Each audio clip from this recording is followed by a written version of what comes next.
Hello friends, तर आजच्या नवीन व्हिडिओमध्ये तुमचं खूप खूप स्वागत। आणि आजच्या व्हिडिओमध्ये मी तुम्हाला दाखवणार आहे मिरचीच्या ठेच्याची रेसिपी। तर म्हणजे जेवण करताना मिरचीचा ठेचा जर घेतला ना खूप छान टेस्ट येते, जेवण पण जास्त जातं आणि त्यामुळे असं मिरचीचा ठेचा रोजच्या जेवणात पाहिजे। भाजी भाकरी किंवा पोळी त्याच्यासोबत मिरचीचा ठेचा। तर चला मग आपण रेसिपी बघू।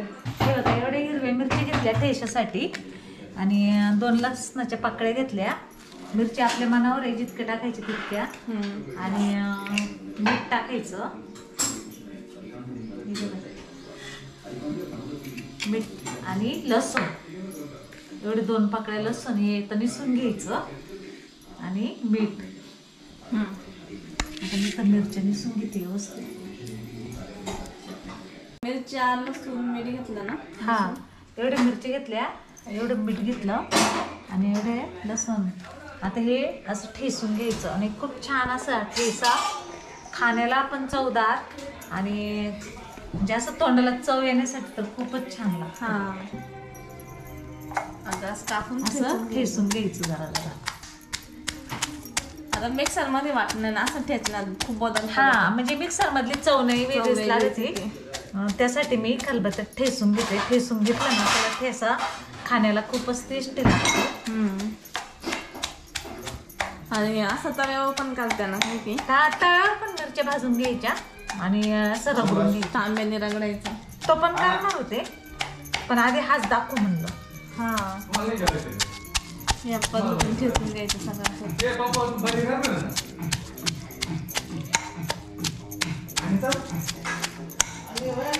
याचं ठेसलं ना टेस्ट म्हणजे वेगळीच लागते। मिक्सर मध्ये किती कसं करा पण ती चव वेगळीच लागते। याच्यात काहीच नाही टाकायचं, शेंगदाणे नाही, काहीच नाही, फक्त मिरचीचा ठेचा तोंडाला चव येण्यासाठी भारी असतो। आणि कोणी आजारी वगैरे असला ना, तब्येत ठीक नसेल ना, असं ठेचा जरी खाला ना तोंडाला चव येते आणि जेवण करायला पण सुरुवात होते। आणि चांगलंच असतो तसं। आमच्याकडे तर त्याचे आजारी पडलं ना पहिले ठेसच खाऊन बघायचं। म्हणजे तोंडाला चव नसते आणि याची कशी तिखट चव येते आणि मस्त लागतो एकदम। मग याच्यासोबत दुसरं काहीतरी खायला असलं ना मग ते पण खावं वाटतं आणि हे तोंडी लावण्यासाठी मस्त असतं एकदम। मस्त ठेचा, लोणचं आणि एखादी भाजी चपाती। नाही, लोणचं आजारी असलं नाही खायचं। नाही नाही, याच्यासोबत सांगते मी। मस्त ठेचून घ्यायचा ठेचा। हे बघा मी छान असं ठसा ठसा ठेसला सगळं म्हणजे असं ठेसून घेतलं ना तो ठेसच वेगळा असतो। चला आता आपला ठेसा तयार आहे, आता तळून घ्यायचा। तळून घ्यायचा। हे बघा आपला ठेचा तयार आहे मस्त। थोडस तेल टाकायचं, आता याच्यावर भाकरी झाल्या आमच्या, त्याच गरम तव्यावर आम्ही करते म्हणजे अजून छान होतो। हा, गरम गरम तव्यावर।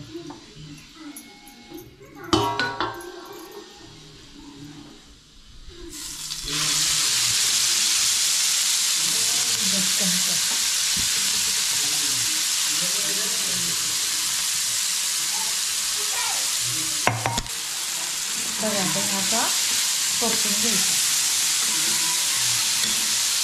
कमी गॅस करायचं थोडा म्हणजे खसका नाही होत। खसका नव्हतं तळतं पण मस्त। आणि कोणाला पण असा ठेचा बघितला ना तोंडाला पाणीच येतं। पोळी बरोबर खायला इतकं छान लागतो ना ठेचा, लोणचं आणि छान लागतं। तर आता बघा तळून तो मस्त असं झालाय ठेचा। बघा आता किती मिरच्या केवढ्या होत्या आणि तळून बघा तो किती छोटा झाला। असंच होतं, थोडासा घ्यायचा असतो चवीला। चवीला थोडासा घ्यायचा असतो। अनुला दिले आवडतो आमच्या तो ठेचा। आणि आता उठली अजून। हे बघा खूप छान झालाय हा ठेचा, खायला इतका टेस्टी लागेल ना आता। आणि मी आजारी तर मला असं झालं मी आता कधी तो ठेचा खाईल। मम्मीची थोडी तब्येत ठीक नाही, मम्मीला जेवणच करूशी नाही वाटत ना। मम्मी म्हणे म्हणजे मला असं काहीतरी चरचरीत खायचंय, मी दुसरं काहीच खाणार नाही, फक्त मिरचीचा ठेचा खाईल। हे बघा झाला आता आपला ठेचा रेडी।